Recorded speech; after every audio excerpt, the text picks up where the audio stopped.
to the building in the repetitive little structures in the desert.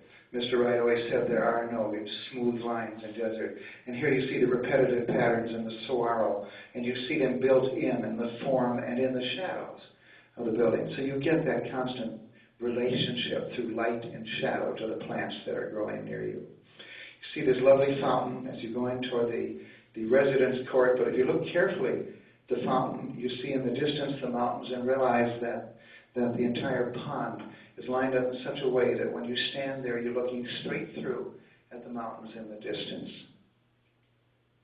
The structure of the saguaro itself served as inspiration for Mr. Wright. It's like a rebars on the outside, and it is filled with then the water and the material that allows it to hold its water for years and years. And Mr. Wright famously took that structure to build the dendriform columns that hold up the roof in the Johnson Wax great workroom in Racine, Wisconsin. And the session before this, Victor Olge gave a couple of wonderful talks.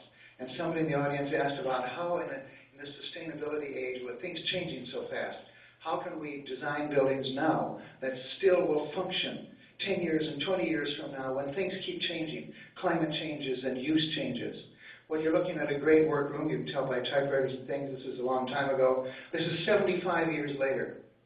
And that great workroom is still in full use, never having to be adapted, for it was designed and it was intrinsically, inherently able to move with the changing needs and changing requirements of technology and of the people. So we know how to do that. It's no mystery. This is a picture that Tony alluded to, because this now shows Taliesin, and there's the city that wasn't there before. You see the houses all coming around. Fortunately, and you see the aqueduct in the front, and what you can't see is also a set of power lines on the left and the front, and the city beginning to encroach. But fortunately, Mr. Wright had bought 600 acres of land. When you're here looking toward Phoenix, there's Phoenix.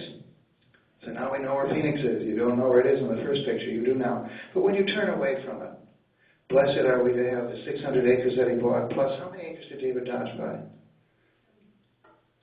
I don't know, 100 acres or something. One of Mr. Wright's apprentices bought another 100 acres and attached to that, which completely protects and will always protect Taliesin with that beautiful desert going north. But just in case you need a little extra help, those of you who are coming tonight are going to meet the dragon spirit who will be spitting fire during the evening after the sun goes down. And finally, the spirit that imbues this place, of course, is the spirit of Frank Lloyd Wright, and the love with which he imbued the place, the love there for his daughter, Ivana, his love and Mrs. Wright's love for each other. One experiences that too. This is a place built with affection for nature and great knowledge, but it was also built by love and for love as a loving expression of being on this earth. And we're very gifted to have that beautiful expression. Thank you very much.